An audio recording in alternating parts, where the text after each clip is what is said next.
I got to. Oh, and the meeting is being recorded. The incredible gratitude that I have the privilege to live and to have grown up on this territory. And if you are calling from somewhere else, please put the territory and the place you're calling in from in the chat so that we can get that ground in that sense of place. I suspect that we will have folks joining us from all over the province of BC today. So the Institute of Public Administration of Canada, IPAC, is a nonprofit professional association, and we are dedicated to promoting excellence in public administration. So IPAC Victoria is one of 19 regional groups. And we in the past, we've been quite active, but recently, over the last 2 years of COVID, we've been quite dormant. And so we are delighted. We are kicking off our new season. We are kicking off a renewed IPAC Victoria. And the timing is perfect because this is actually the 75th anniversary year of the Institute of Public Administration Canada. And like I said, we've been dedicated to promoting excellence in public administration, and so excellence is our theme for this new session of programs that we are going to be rolling out over the next year. And I think that in the 75 years since IPAC has been around, the definition of what is excellence in the public administration has evolved and changed, and that's one of the things that we're going to be talking about today. And by we, I mean our excellent panel. So I don't want to take up too much time. We have a fabulous moderator, Bill Reid from MNP, who's been a management consultant and organizational advisor for over 20 years. So brings a lot of really excellent context to this discussion. And then our illustrious panel, I'm delighted to welcome Lori Wanamaker, who is Cabinet Secretary and Head of the Public Service, who needs very little introduction, as well as Jehan Casey, who is the Director of the First Nations Public Services Secretariat. And Jehan and I work together a lot in IPAC, and she's a great leader who brings a really nuanced perspective on what it means to develop and support excellence and capacity in public administration in First Nations communities. So with that, I will hand over the event to Bill, and once again, my sincere gratitude to all of you who are joining us. We're delighted as the board of IPAC Victoria to welcome you back, and we look forward to many more challenging and interesting conversations over the next year. Bill, take it away. Thank you, Caitlin. And again, thank you to IPAC Victoria for hosting such a, I would say, well-timed, auspicious, and amazing panel of speakers as well. I should also acknowledge I'm grateful to live, work, and play on the traditional territories of the Lekwungen-speaking peoples, also known as the Esquimalt and Songhees First Nations. So as we have less than an hour, we're asking everyone to please stay on mute, pose any questions using the chat function, and then we'll do our best to try and get to those as time permits. But speaking of time, let me get right away into introducing our two panelists, as mentioned, who we're thrilled to have with us today.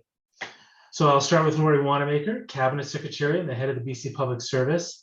I would say the theme of excellence is an underpinning to all of the positions and roles that Lori has held, which are many: Deputy Minister of Finance, Deputy Solicitor General, Deputy Minister of Tourism, Culture and the Arts, Deputy Minister of Labor and Citizen Services, and I'm just scratching the surface.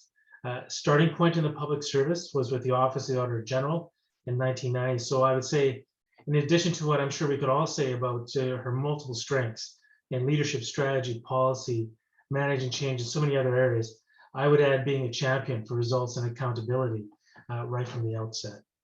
So Lori, thank you so much for joining us today, and we're beyond grateful.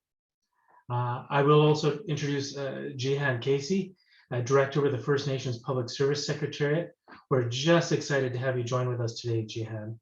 In Jehan's current role, she is a front and center with positioning the First Nations Public Service Secretariat as a nation-driven organization to, if I can put it this way, further the knowledge and capabilities of First Nations in such areas as finance, human resources, policy, information management, and communications.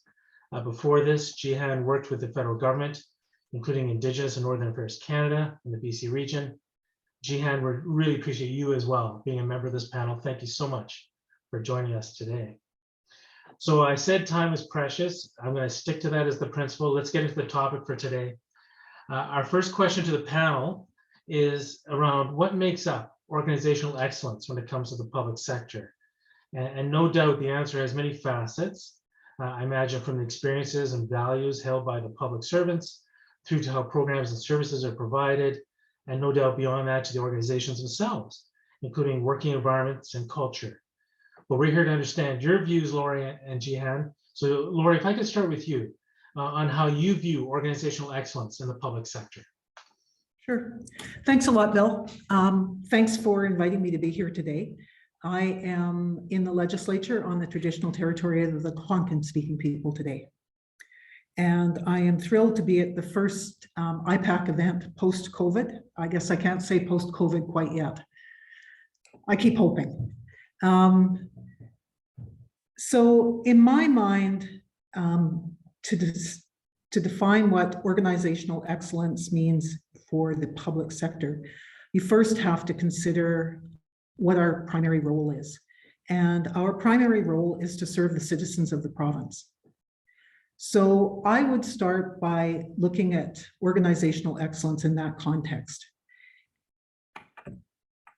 Organizational excellence requires us to meet the needs of the citizens. And we've talked for many years about citizen-centered service delivery, understanding the needs and expectations of citizens and making sure that we're building that into the programs and policies that we're defining, delivering the results that citizens need, providing consistent, reliable public services, flexible to meet the various needs of citizens, and ensuring that the services we provide are respectful, that they're culturally appropriate, and that they recognize the diversity and experience differences of the people who use our services. Secondly, I'd point to leadership, being able to anticipate future needs of citizens and strive to address those needs. Tackling complex problems, not putting complex problems to the side, but tackling them head on with a long-term view to how we need to deliver service in the future. Listening and understanding multiple viewpoints, to name a few. Organizational excellence requires a strong workforce, a workforce that is reflective of the people of the province, so diversity, inclusion, having a recruitment strategy which makes sure that we are recruiting the best and the brightest from the pool of eligible candidates, and making sure that they're being trained and developed in a way that allows them to not only meet the needs of citizens, but to advance their careers. And lastly, to make sure that we have a succession plan so that we always have a pool of candidates that we're building for the future. And finally, and this is not just for you, Bill, it's because I believe it, that we need to make sure that we are measuring and analyzing what we do, that we are constantly assessing our performance and adapting our process, so continuous improvement, and making sure that all of our policy analysis and program development is evidence-based, that we are not doing things because it's easier, but because the evidence demonstrates that it is the best way to do it and the best way to meet the needs of citizens. And I think I'll stop there and let Jehan take a kick at this. Fantastic, thank you, Laurie. Jehan. Well, I feel like I could basically just say ditto and I'd be done. I agree. When I thought of this, the first thing you have to think about is why does the public sector exist? And it's absolutely to serve the needs of its citizens. And in looking at that, for me, I thought about what the public sector, similar to Laurie, has to do to be able to do that. I think it has to be reflective of its citizens. A lot of that is reflective of diversity. Does it understand its citizens? Is it made up of people like its citizens, so it can understand that perspective and what they're happening, what they're going through. Engagement with citizens has to be able to hear and understand what citizens want and need from the public sector, and be responsive too. Listening is not good enough. You have to be able to do something about it, which adds to, again, something Lori mentioned, flexibility, adaptability. I think to be truly excellent, you have to be nimble. You have to be able to change. If anything, the pandemic has taught us that. Where we've excelled is where we've been able to adapt quickly, and in some cases I think we've done some things better than we were doing before the pandemic, but it's because people were able to move quickly and make changes quickly. Similar to Lori, the public sector is really only as good as the public service. The people that make up the public sector have to have a connection, I think, to why they're there, why they're serving. And that can be altruistic. You know, we can say we're in the public service to serve the greater good, but more practically than that, whether you're a deputy minister or the receptionist who answers the phone, if you don't understand how your role is contributing to that service to the public, then you're not going to be able to perform as well as you can, innovate where you can, be creative. It takes away from the whole perspective of every individual that makes up the public service to become an excellent public service. The last piece of FMPSS's tagline is actually the courage to excel. And I truly believe that it takes courage to excel, to go the extra mile, to take risks, to not be afraid of failing, to own it when you do fail and correct it. As Lori said, to be able to evaluate and measure so you know where you're succeeding, where you're failing, and can demonstrate that and learn from that. And then be clear to citizens so citizens can understand what the public sector is doing, can access information from the public sector, is barrier free to getting services from the public sector. All of those pieces really go into it.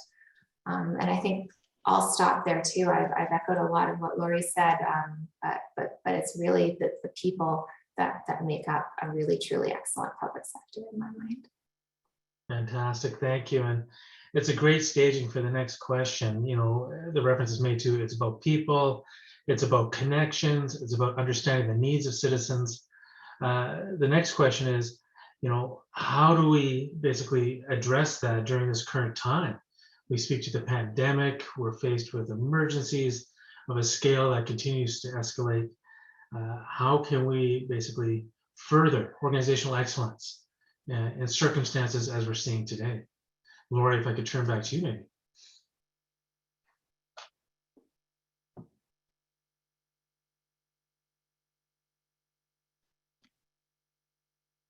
Oh, sorry, and you're on mute.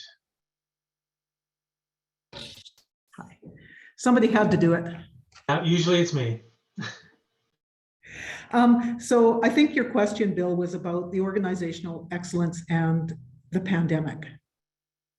And so I would say that performance excellence is measured by exceeding the expectations of the people you're trying to serve, and in this case, the citizens. And I can only speak on behalf of BC because this is the environment and the example that I know the best. But I would say that without hesitation, performance excellence was achieved in the handling of the pandemic. And Jehan made a great statement at the end of her comments that people make an excellent public service. And I would say that the people of the public service made our response to the pandemic excellent. We were able to do things that in my career, I never imagined would have been possible. And we did them in many cases entirely seamlessly. So first of all, we introduced flexibility around working arrangements. And I realize that not everyone's happy with the hybrid working arrangement that we're moving to, but in order to do that, we went from having 5,000 people a day who were remotely working to between 35,000 and 40,000. And that happened virtually overnight, that we were able to expand the capacity of our system to be able to accommodate the working from home. Ministries focused on services for the most vulnerable. And we did things like bought hotels so that we could shelter homeless people. When the banks shut down and people on income assistance were unable to cash their checks, we partnered with Van City and were able to ensure that people were able to get money in their pockets. We introduced more digital services, the vaccine passport and registration being two examples, in order to make sure that people who needed services were able to get them. We responded to the gaps in the system. So whether that was the fact that we had never done a mass vaccination program or that childcare was unavailable for essential workers, we figured out a way to make that happen so that citizens could, essential workers could continue to go to work. We set up airport screening programs to make sure that returning travelers were aware of their restrictions and were monitored to make sure that they were complying with the rules of the day.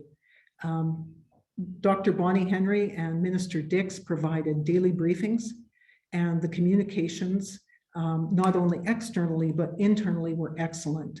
Many of you may have participated in supervisor briefings to make sure that you understood the changing nature of the pandemic. And finally, we took a cross-government approach. I don't believe that there are any ministries or many people in the public service who were not directly involved in addressing the pandemic in one way or another. We worked across organizational boundaries. We partnered together. People with skills, for example, the incident command teams from the Ministry of Forests stood up to support the screening of travelers programs. So there was a lot of collaboration, cooperation, people going above and beyond to make sure that we were delivering the services that British Columbia needs. Now, we haven't measured this, and when we do an evaluation, there will undoubtedly be gaps. It won't have been perfect. But given that the last pandemic was in 1918, I think that we managed to show up strongly, and I think British Columbians are the better for it. I'm really proud of what the public service did. I just think it is a resounding affirmation of the value of a strong public service. Hear, hear. Wonderful, thank you. Jehan, I'll turn back to you. The same question, just how organizational excellence has been and can be sustained during these current times. Thank you. I'm going to talk a little bit, I think, about First Nation governments and the public service and First Nation governments and how they responded and continue to respond to the pandemic and emergency crises that they're dealing with. And just for clarity, FNPSS is not a First Nation government. We're an organization that provides capacity support to First Nation governments. So we witnessed what they were doing and what was happening in these nations every day, and tried our best to support that. But it was really those working in First Nations that got those communities through the past 2 years. And to provide a bit of perspective, I guess, on where they were before the pandemic, one of the band administrators that we work with very closely from a semi-remote, I don't think even it would actually qualify as remote necessarily in the definition of First Nation, that is successful, well-managed, funding financially wise, stable.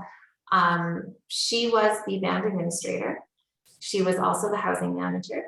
She was the deputy CEO of their Economic Development Corporation, and she was the superintendent of their school. And those were the roles that she held prior to the pandemic. During the pandemic and any other emergency situation, she's the head of their emergency operations center as well. And that's definitely not unique in First Nations. And what most First Nations did with the pandemic, like everyone else, trying to figure it out, setting up these emergency operations centers, had to figure out how to manage an emergency crises, and how to do those other 5 or 6 hats that they were wearing to some degree or another.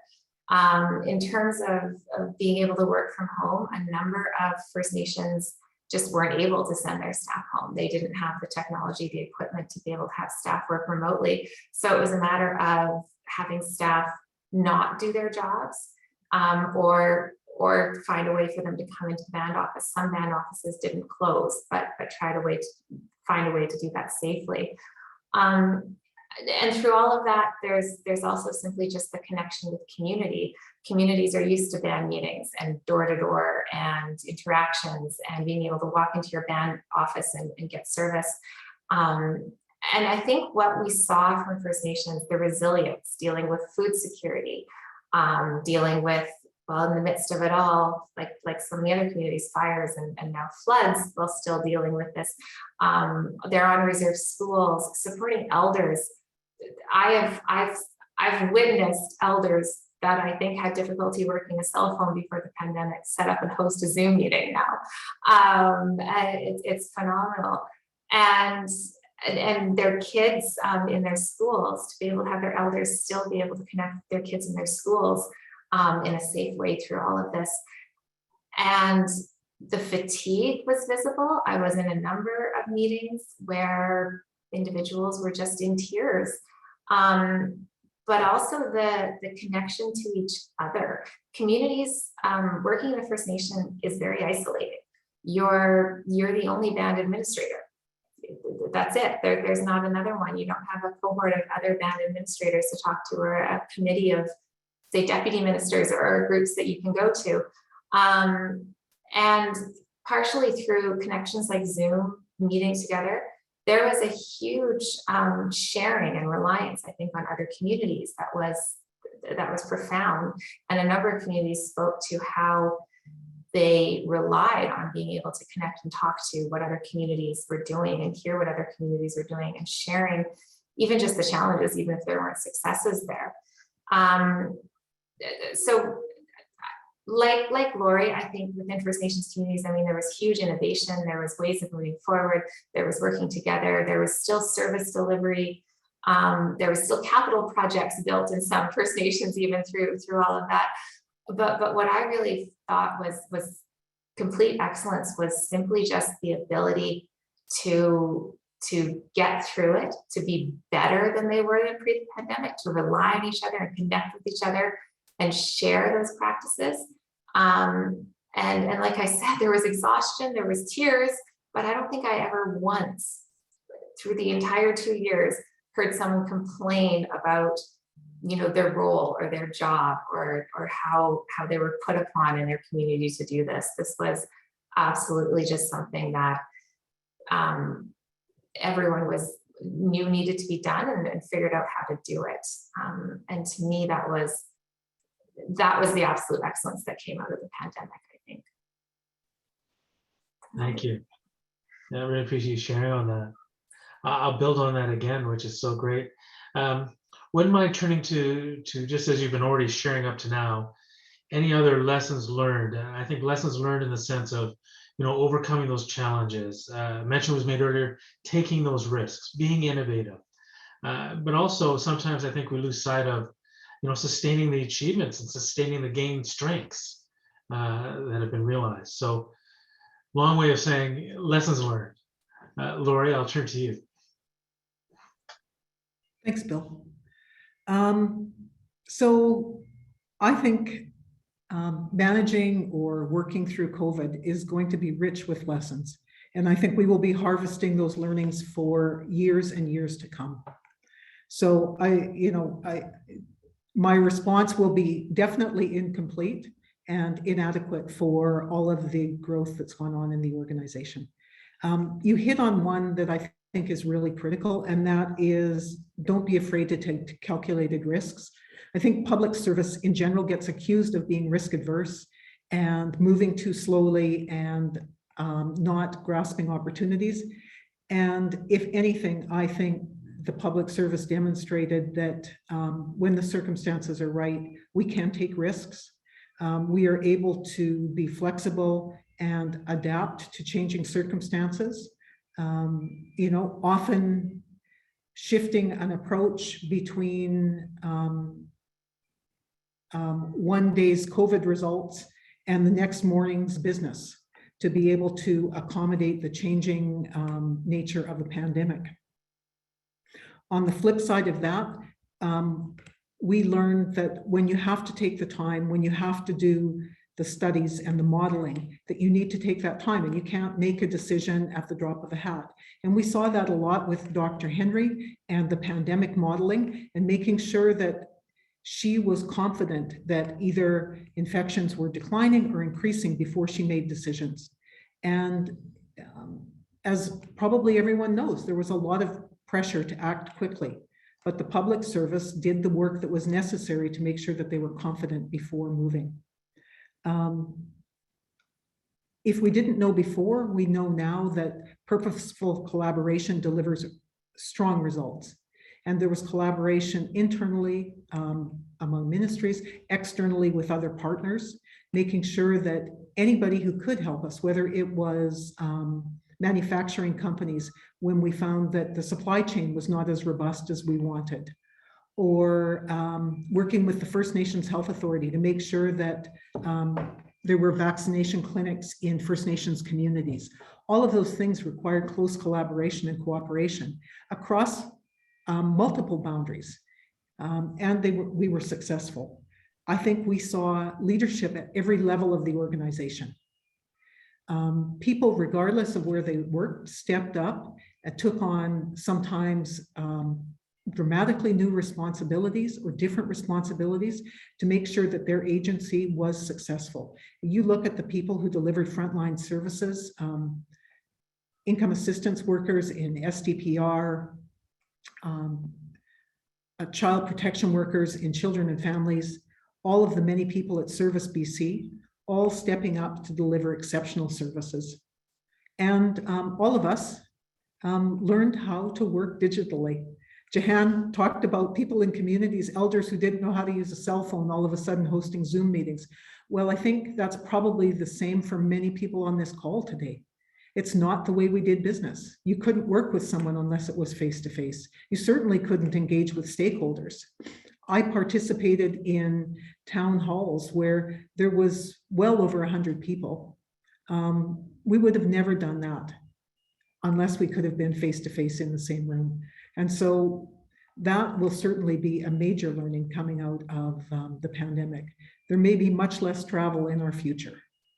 And I think, you know, all of this points to the fact that we are a much more resilient and adaptable organization than I think we knew before. Thanks. Wonderful, thank you. Jehan.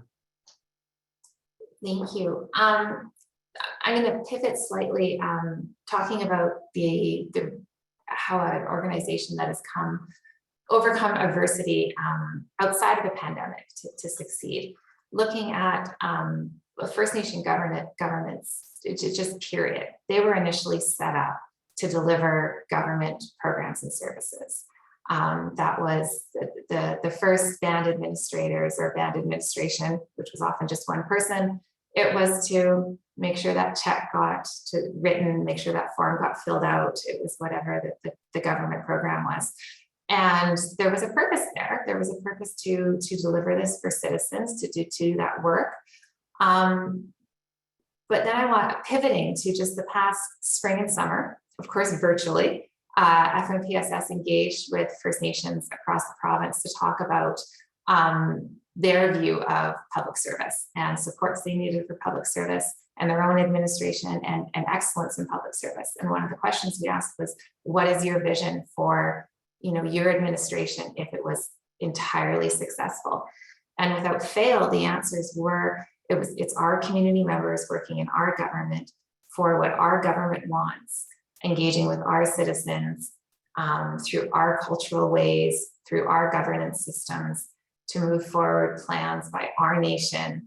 That self-determination, which is always used in terms of First Nations, but in a different way, applies to anyone, I think, working in a public service field. To know how you relate to the end goal is ultimately key. So for First Nations, coming from a place, and there's all kinds of adversity. Obviously, there's immense adversity that I won't even go into right now, but just coming from a place of a government that was set up where your job was to perform the job of a government oppressor in many ways, to get to a point where your government is to do the will of your people and to move forward what your vision and your people's vision is for your nation. The success from that is immense and in a relatively short time period. And the First Nations, that the people that I see that are working in band offices that feel that they're working towards their own nation's vision as opposed to, delivering the government's service, they're happy and successful and innovative and driven and passionate. And they're the ones that are going to move their communities forward. And that's ultimately, I think, the message or the lesson that you can take from a First Nation government in any organization is to be able to see that connection to that through line, to that driving path that as a public service you're doing for your citizens or community or whatever it is. If you can see that, you will be successful. And if all employees working in your organization can see them and see that, you'll have a pretty successful public service at that point. Wonderful. Thank you. Before we turn to any participant questions, maybe I'll turn to a closing question in terms of just for the panel. Is there any other advice that you would offer to those in the public sector? And I would think it's from those who are young or newly joined professionals through to those in leadership positions, and how to be a part of and continue to help advance organizational excellence. So it's, as I say, if someone new to the public service is coming in front of you today, the advice you'd offer to someone who's been a seasoned leader and the advice you would offer to them. And I know that's a big spectrum and the advice would differ, but any thoughts on words of advice, as I say? Laura, if I could start with you. Thanks. I think for all of us, personally, I want to work for a high-performing organization. I want to work for an excellent organization, and I suspect that is something that we can all get behind. We want to work in the best place possible. And so I look at this question on the what and on the how, what we do and how we do it. So what we do your part to promote a positive, inclusive work environment. You are a part of the culture in your organization. So if you want to work in a great organization, then you need to bring your best game to work every day. Fulfill your responsibilities. Understand what the priorities are for your work unit, what the expectations are, and work hard to achieve them. Doesn't mean that you're going to do it all the time, but work towards it. Take on challenges. Push yourself to do difficult jobs and push yourself beyond your comfort zone. I don't think it's possible to grow as a public servant or as a person if you don't push yourself beyond where you're comfortable. Take initiative, be accountable, understand that you are going to make mistakes and learn from those mistakes. I don't think it's a failing to make a mistake, but it's a failing to continue to repeat the same mistake. And reach out to others who have different experiences and backgrounds than you so that you can learn from them. There is so much to be learned. We are supporting over 5 million citizens in British Columbia. There's a lot that we can learn from others around us. And on the how, I would say start by treating the people around you with respect and making all of your colleagues feel welcome in the workplace. Take care of your team, empower your employees. Make sure that you create an environment of trust, an environment where you can make a mistake, where you can fail on something, and you know that your team is going to lift you up and help you learn from that mistake and move on. Build a network.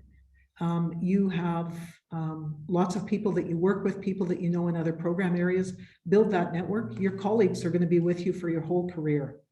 I had lunch yesterday with somebody who started working with me in 1990. Which is 1 million years ago for many of you, 1 million years ago for me. But, you know, we have been working together for 30 years and we maintain a strong working relationship. And I know that if I needed help with something, that she'd be there for me. Be open to new ideas, keep learning, and be proud of what you do. Being a public servant and making sure that the citizens are well cared for and well looked after is a noble calling, and be proud of it. Great advice and inspiring advice as well. Thank you, Lori. Jehan, same to you, just in terms of advice you would offer. Well, I'll go to the point that I keep going to first and then elaborate on it. I think number one, it doesn't matter what job you have. If you don't understand how your job is contributing to the greater good, then ask. And if your manager can't tell you, then find someone else who can. You figure it out, because if you're filling out a form or if you're answering the phone, in some way, there's a reason that you're doing that. Someone decided that had to happen to contribute to whatever the ultimate goal is. So figure that out, because then you'll be able to come up with new and better ways of doing it and ask questions and understand where you fit. More practically to some pieces, from my own experience, I think don't be afraid to take on the project or the file that nobody else wants. Quite often, first of all, your manager will probably be pretty happy that you're willing to do it. But second of all, it's usually a huge learning opportunity. There's reasons that some of these files just kind of dwindle and are tough and are hard and are challenging, and it's because there's so much to learn from those. Don't be afraid of taking on new challenges, even if they're, as Lori said, outside your comfort zone. And when you don't know something, also don't be afraid to ask. There's the whole fake it till you make it, but that only works so far. I think you have to be willing to say, I want help. I'm going to ask someone who's done this before. I'm going to rely on the expertise or the knowledge of someone else who can help me out here. And it's okay to ask. Just like Lori said, it's okay to fail. She had said that the mistake is making the mistake over and over again. I would say the mistake is also not owning up to the mistake. I made a mistake. Help me figure out how to fix it. And as far as being a manager or a leader, encourage that in your employees. When someone does make a mistake, I think the correct answer is, well, let's figure out how to fix it. And those kind of responses, it has to come from the top, the side, the bottom, every place. I would encourage everyone to spend one part of every day trying to understand someone from a different culture or a different background, or has a different perspective on something that you're doing. It's going to stretch your mind and yourself and make you a better public servant and a better person probably overall. And it's through that diversity and those different perspectives that the excellence grows. I don't want to work in an organization where everyone's exactly like me. It would be boring and horrible, and we'd never get anything done, and it'd be dull and no innovation. But it's challenging to work with people who think differently than you too, and embrace that challenge. And I think I'll stop there, because there's all kinds of those truisms you can give. Maybe again, just forgive yourself when that one day when you don't live up to those truisms too, because you're going to have a bad day. Forgive yourself, move on, and try to do better the next day. Okay. That's great, and just so practical as well. Thank you so much. All right, we will turn to questions among the participants, and as mentioned, since we have 100 or more of you taking part in today, which we're thrilled to see happen. If you could pose your question in the chat, and then if we can, we'll turn to you if you're open to it, share on the same question verbally. We do see a question from Rob. Rob, I wouldn't mind, if you're open to it, if you could maybe just speak to your question a bit more. You're posing the question around what plays a bigger role in excellence. Is it around recognition? Is it training? But Rob, if you're open to it, maybe if there's anything more you'd like to add to the question before we turn to our panelists. Sure, William. Thank you for recognizing the question. I think that it speaks for itself. We know that in organizations, recognition is valuable and drives excellence. We know in organizations, training is valuable and drives excellence. Which do you believe, each panelist, plays a bigger role, the recognition budget or the training budget? Because Thank everything you. is budgeted. Appreciate the question, Rob. Thank you. Jehan, could I start with you? Sure. I guess if I just had to pick one, strictly on budget, I would go with training. But I would counter that I don't know if the budget itself is the most important thing on either side. I've gotten, kudos from mentors and leaders that meant a lot to me, that it has meant so much more to me in my career than, a fancy set of steak knives that I got from my recognition awards center. And I've taken a ton of training, there's degrees, formalized training, workshops, all those pieces, and they're absolutely valuable and necessary. It's what I do all day is deal with training. But again, getting to sit with a mentor or a leader, to learn from someone who's solved a problem before, to watch someone in action, as a young, new public servant, to be a fly on the wall in a senior leaders committee meeting and hear that discussion is a hugely valuable experience. So I'm not saying, you don't need a budget, absolutely, but I think some of those non-budgetary items in both camps are worth more. Thank you. Lori? I totally agree with Jehan on that. I don't think recognition requires a budget. That's kind of like icing on the cake. I've personally been probably more motivated by someone saying thank you and recognizing something that I've done well than by any kind of gift or recognition ceremony.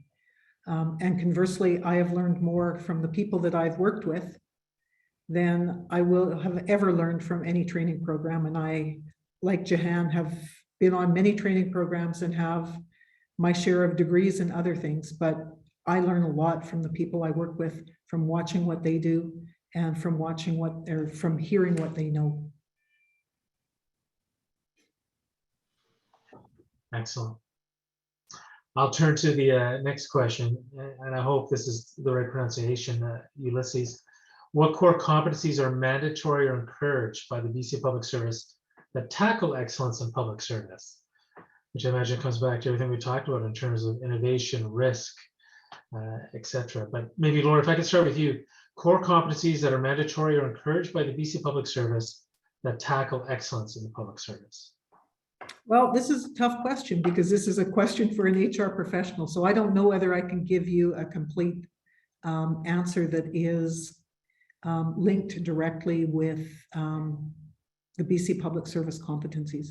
But I would talk about flexibility, adaptability, risk tolerance, leadership,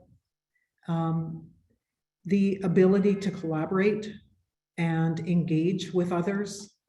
All of these things are tied to excellence. I think overarching this, which is not a competency, but I think it's important to recognize, is that having a positive attitude, having a learning mindset, being open to new points of view, and able to think in a broad way about the entire province. I think those kinds of attributes, which are not competencies, are really critical to performance excellence, organizational excellence, that exploration of how we can be better, how we can do better work. Thank you. Jehan, turn it to you, the same and the same leeway, thinking about competencies or attributes, as mentioned, that lend to public excellence, public service excellence, sorry.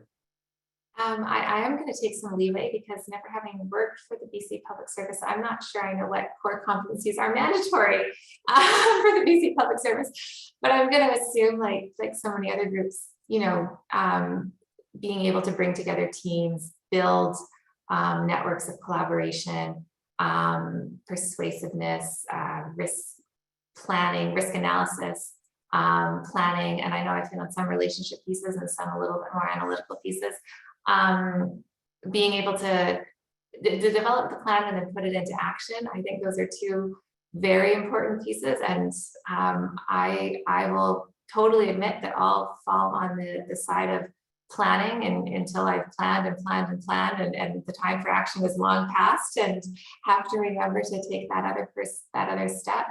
And there's individuals who will jump in with 2 feet without a plan. And I think being able to learn from the people who have the other skills, recognize, oh, look, that person has got that skill I don't have, is maybe one of the most important skills. And I don't know what competency I would call that, but to me, that's possibly one of the most important pieces to build excellence. Thank you. It was mentioned earlier that another core underpinning to excellence in the public sector is addressing those really complex, those multifaceted needs, with an eye on not only how those needs look today, but what they might be in the future as well. And tied to that, understanding that we have to tackle the difficult, areas of mandate. So Rachel poses an interesting question. How do you handle public pressure when dealing with those controversial issues? Lori, if I could start with you. Stay calm. Stay calm and do your work. Our job is to advise the government of the day. My job is to advise the government of the day. And it's impossible to deal with intense public pressure if you are panicked. So get your facts, figure out what the real issue is. Talk to people who are knowledgeable and can advise you. Don't be rushed into making a knee-jerk decision, because especially when you're in an intense situation, making a snap decision could be something that will haunt you for a long time, as opposed to taking the time that you need. You won't have perfect information. You never have perfect information in intense situations, but take the time you need to be confident that your decision or your advice is heading in the right direction. Doesn't have to be perfect, but it needs to be headed in the right direction so that we continue to adapt and be flexible and adjust and address the situation at hand. But the most important thing is to not get panicked into making a premature decision. Keep your wits about you, do the work that you are all trained to do, and make sure that your guidance is heading us in the right direction. I'm just loving this grounded, practical advice. That's great. Thank you, Lori. Jehan, I'll turn to you.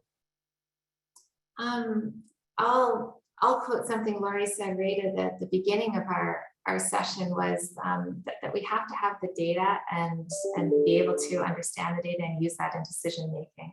So as emotional or overwhelming as some of those situations may be, to go back to those practical, data-driven, evaluative, analytical decision trees, and that's where your advice or next step or project plan or whatever it is should come from.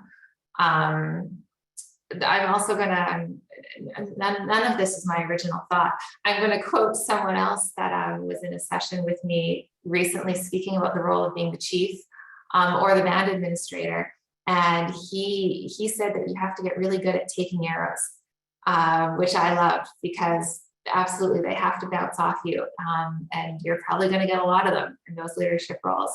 And to be able to power through and go through your day and keep a calm head and make those decisions and stick with a decision when you know it's the right one, when those arrows are coming at you, is I think a skill set in itself, and one that can be learned and can be practiced, but is a piece that is absolutely critical and important, no matter what level you're at. Quite often it's our receptionists that have to deal with the most of that.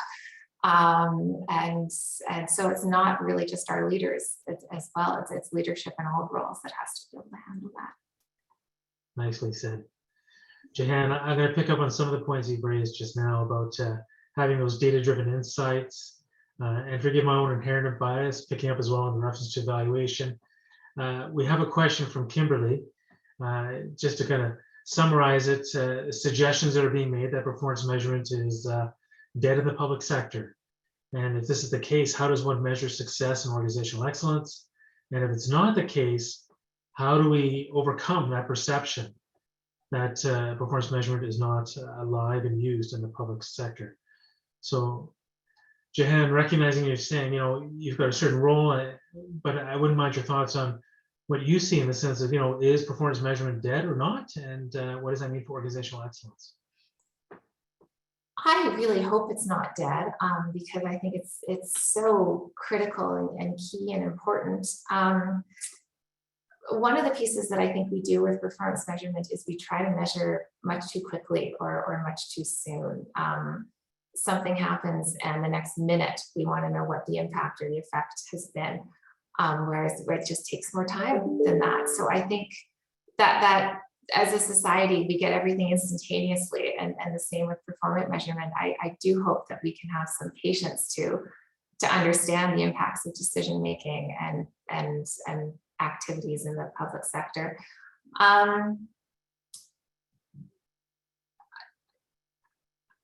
How to measure performance is a whole other piece and problem, because there's so many aspects. One of the pieces that we've been dealing with in terms of research within FMPSS is looking at trying to draw a line between a very strong civil service, the strength of your band administration, and the impacts on your community wellness, is socioeconomic impacts, economic impacts.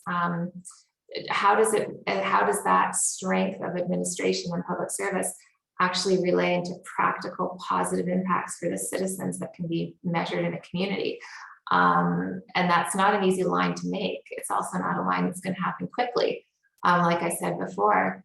So I don't have a really good answer. I'm obviously not a data analyst, but it has to be done, and I trust the people who can do it.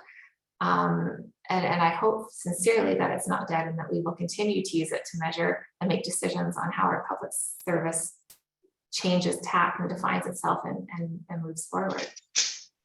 Great, thank you. Lori, I'll turn to you. In my heart of hearts, I think that fear of measurement is a failure.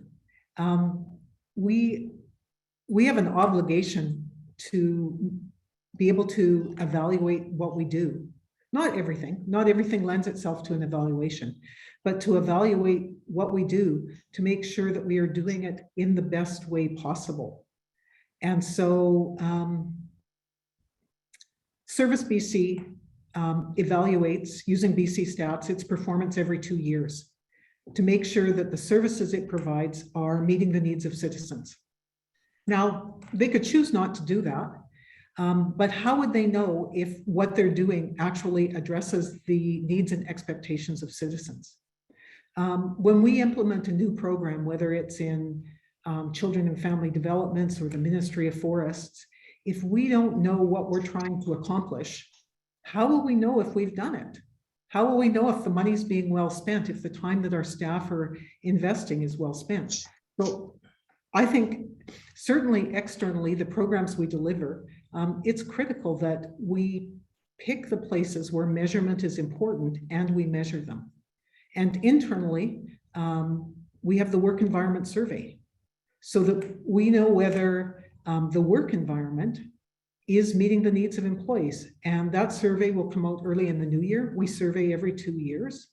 And the results of that are used to design training programs, to design initiatives that individual ministries take on, to make sure that we are supporting the employees of the public service to be as best as they can be. Without that measurement, it would be anecdotal. And we wouldn't know overall, and ministry by ministry and work unit by work unit, what's working and what's not. So any programs that we would put in place for our employees would be random. So I think it's really important that we are intentional, and measurement helps us to be intentional. Thank you so much. And I would add for sure, multiple cases across the public service where exactly as you both articulated is an actual practice. So I would definitely add my voice and say it is not dead for sure.